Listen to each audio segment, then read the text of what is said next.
Сэлэн бош дахин төрсөн. Би яалц тэгээд юу гэж. Чөтгөрийн хааны үл нийцэл. Түүхэнд хамгийн хүчрэг чөтгөрийн хаан дахин төж үр хойжийнхаа хамтаа сургуулцарсан. Сүүлийн үеийн анимуудын нэр даачганда иймэрхүү. Яг хоо энийг өмөрөх юм бол хар мянган олон манга новелууд дундаа сонсгоорч уншигчдыг татахын тулд хамаг үйл явдал гол агуулга эдрийг гарчиг дээр өчтдөг болсон юм байлээ. Нөгөө ихэнх ютуберууд гарчиг дээр нэг иймэрхүү юм бичиж үзэгчид татдсан шүү дээ. Тэрүүнтэй адилхан би ч гэсэн хааны тоглоом Чикарогийн анийн тайлбар part 1 гэдэг гэсэн биш. 30 хүүхдээс ганцхан лаймд үлдэх үхлийн тоглоом гэсэн. Сүртэй хүн амтанд татгаар нэр өгдөг. Тийм болохоор сүүлийн анимуудын сонин нэрнүүдэр бол яахав нэг сүржинхээ болиё гэж тохир хэдүүлээ. За нэр чи яах вэ? Гол нь үйл явдал нь баг бүгд адилхан.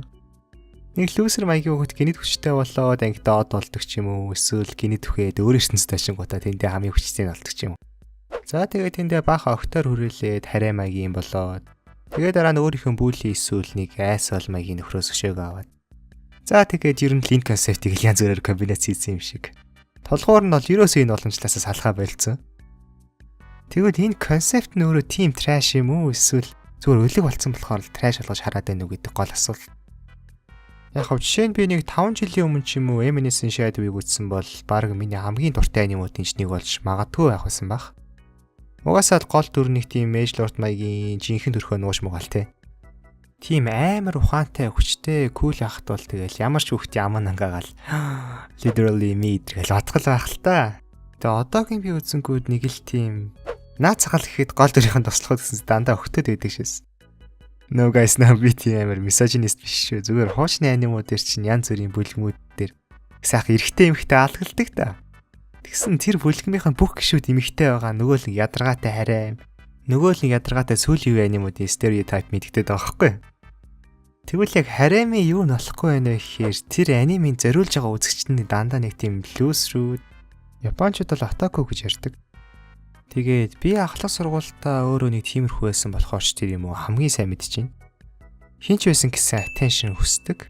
Хинч байсан гэсэн ганц өдөрч болтгой NPC-ийнхаа болоод гол дүр болохыг хүснэ. Харин ашиг тийм кул шээс хүүхдүүд бол тэр нугасаа боломжгүй.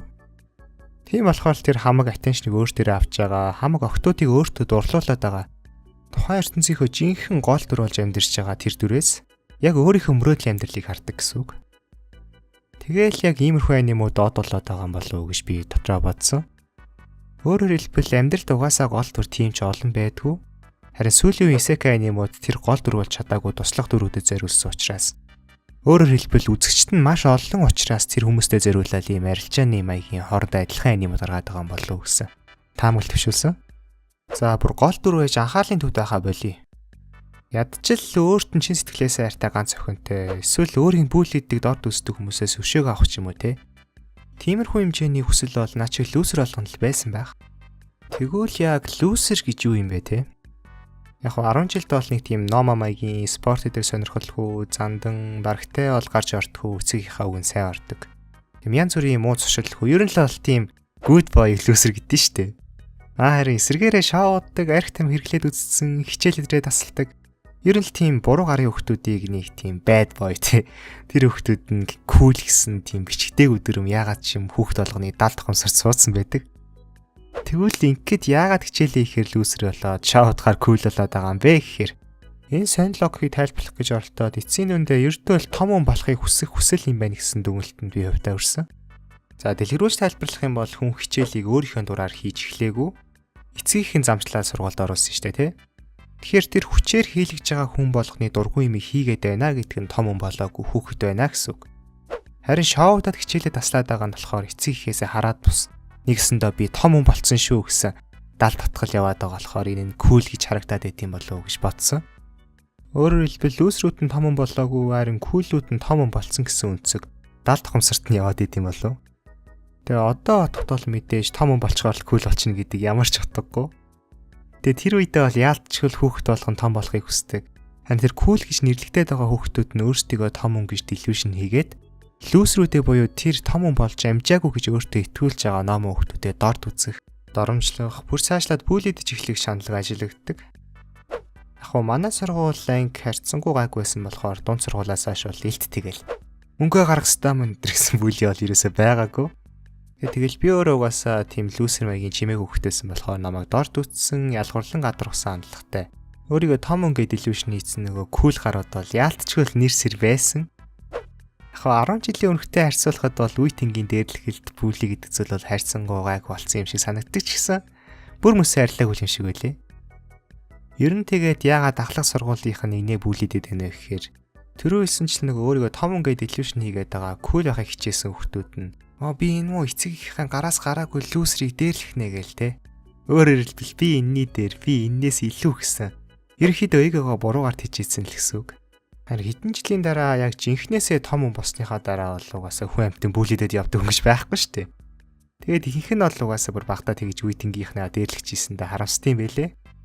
Солонгос ч гэсэн 10 жилдээ хүн амьтан дээрлэгчээсэн одуудыг аль хэдийн кайслаад эхэлсэн.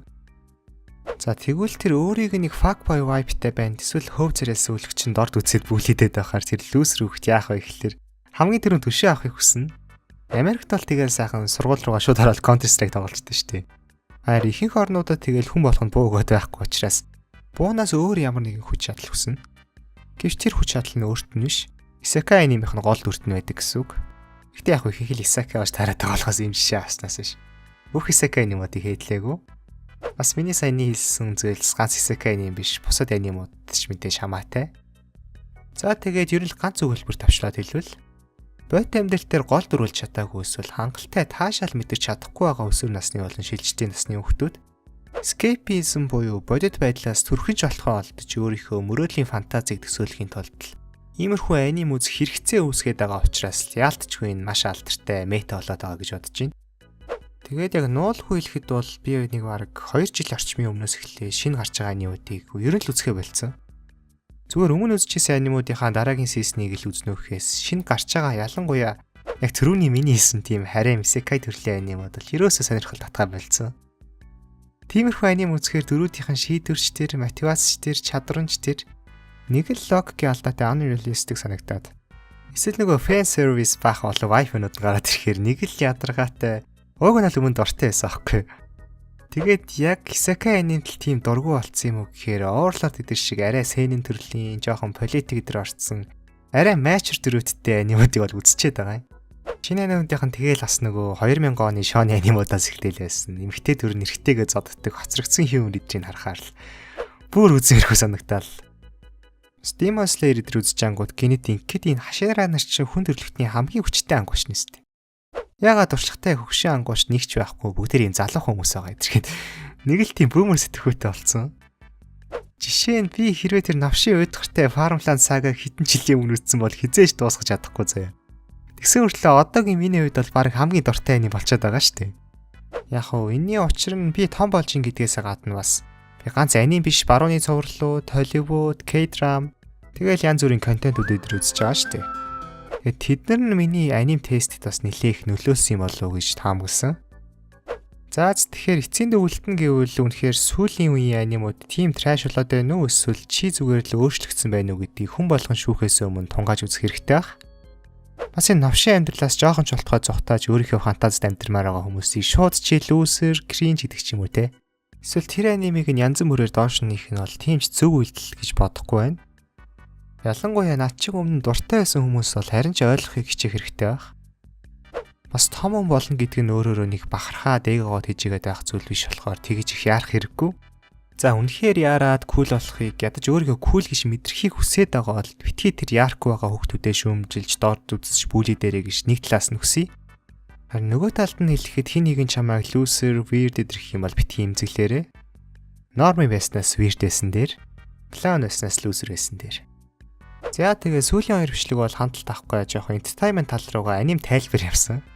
Харин энэ бичлэг болохоор нөгөө жоохон философик тал руугаа амхантаа бас өөрхөн мотивашн өдрөх гэж оролцсон бичлэг байлаа. Ерөнхийдөө аним тайлбарууд мета байгаа болохоор тэрийг нь ашиглаж хандлт авах зорилготой. Харин энэ төрлийн бичлэгнүүд нь болохоор өөрийгөө таниулж үзэгчтэйгээ илүү дотносох зорилготой гэж ойлгож байна. За тэгээд би бол аль алийг нь хийгээл баланслаад явчих гэж бодож байгаа. За тэгээд хэрв та иймэрхүү аним бичвэр контентууд сонирхож ивэл бас өөрийнхөө бодлыг бусадтайгаа хуваалцаж жоохон дискашны төр өрнөдлөөрэй манай группт нэгтээрэй. За тэгээд баяа.